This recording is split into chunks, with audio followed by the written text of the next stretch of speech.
there are millions of people teaching about Christianity. There are millions of churches, but not all of them are created equal.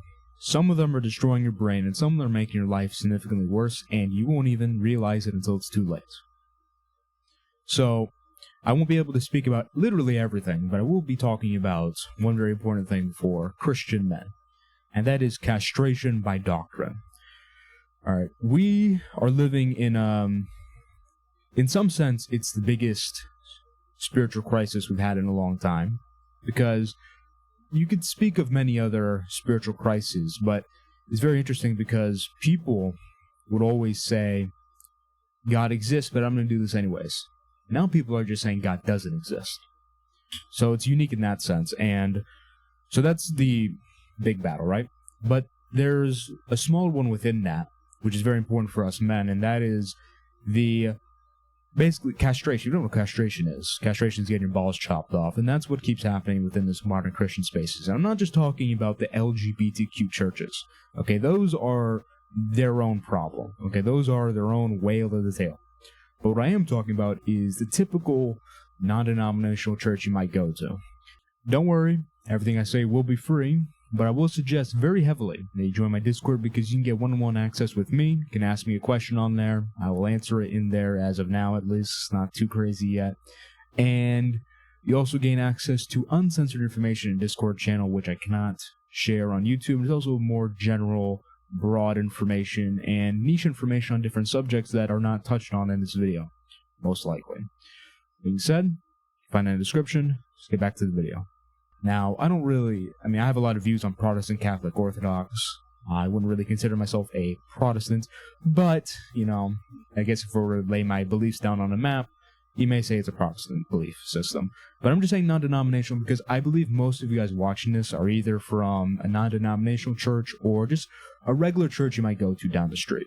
This isn't necessarily the same for the Catholic and the Orthodox and some, albeit minority, Protestant groups which are very conservative, but a lot of these non-denominational churches and more liberal-minded churches all do this thing where they castrate men. Okay, they essentially shame masculinity. They may not do it the same way that feminism does it, right? By literally saying you're a man and you're evil. What they do is they subordinate and say, these things aren't that good towards things that are supposed to be of men. And one very good example of this is gender roles. So, gender roles are essentially the roles that men and women have for themselves. Men are supposed to do this, women are supposed to do that. And I think if you have done any level of observation, you will see that this is being completely ignored by churches. You see this when, talking about, I remember this one incident where there was this Christian radio playing. I was in my mom's car. It had to have been like 13 maybe. And there was this one segment where they're like, I have to submit to my husband.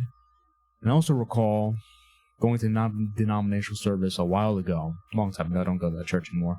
But it's like one going like, I have to submit to my husband. It's like this demeaning of the conservative gender role of God's plan, right? In some sense, it's almost like saying, I shouldn't watch porn. I shouldn't sleep with a bunch of girls. It's almost seen like a chore to do what is right, what is commanded by God. And that is because of this castration. Okay, both men and women, although this is mainly targeted towards men, are being taught backwards. So women are being taught, hey, go to college, having kids, that's a chore.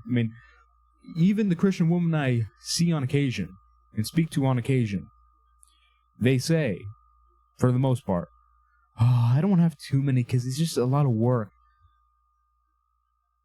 When it's supposed to be their given choice, but they'll work every day on their career. The societal brainwashing of the destruction of male and female roles is seeping into the church. And it's mostly seeping into these liberal churches. And you see this manifest most profusely in female pastors. What does the Bible say about female pastors? I do not give women authority to teach a man. They're supposed to learn in quietness and submission. For Adam was formed first, and then Eve, and the woman transgressed. That's what the Bible says, 1 Timothy 2:12. That's what it says. And a lot of people are like, oh, that's so bad. I'll make it even worse for them.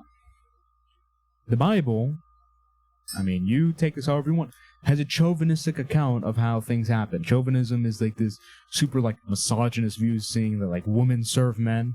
And I'll say there are like negative contexts for that, but ultimately, it literally says that woman was created as a helper for man. God was looking for animals to help man. None of them were suitable, so he made woman. Woman, for man.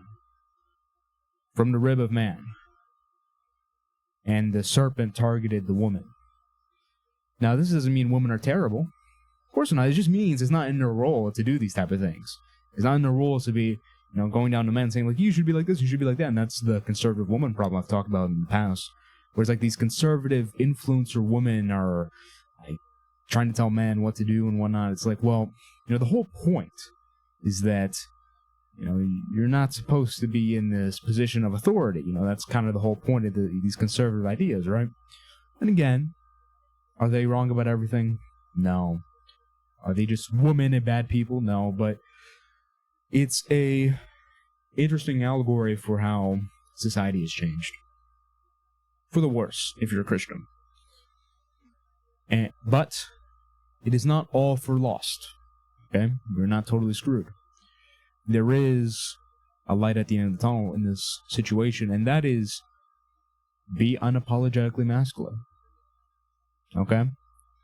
Add a little bit of machismo to your attitude. I'm not saying, because I don't like this idea of toxic masculinity, because what they say is toxic masculinity, what is real toxic masculinity, is really just perverted masculinity. So, perverted masculinity you can think of like, it's masculine to be independent, but at a certain level of independence you start isolating yourself, and it's not a positive thing. That's perverted masculinity. It's not real masculinity. So, in that sense, don't take on perverted masculinity. That's not what I will say, but what I will say is that perverted masculinity is a lot farther down the road than you would think. Okay? Start being not only essentially masculine in your mindset, but also be performatively masculine. Scrawny? Why are you scrawny? Why are you fat? You work out? Do you say whatever you want and not care what others think? These things. If you want examples, don't take everything. I don't know, James Bond. There you go. Not everything. Alright, don't take the womanizing and stuff like that, but I think you get the point I'm trying to make. The point I'm trying to make is that there has to be this uprising of kind of like a counterbalance. Okay? Maybe my form of masculinity is a little bit too, confrontational and mean and whatever, but not like the Bible says I have to be nice. It says I have to be good. And as far as I'm concerned, I believe I'm telling the truth. And as far as you should be concerned,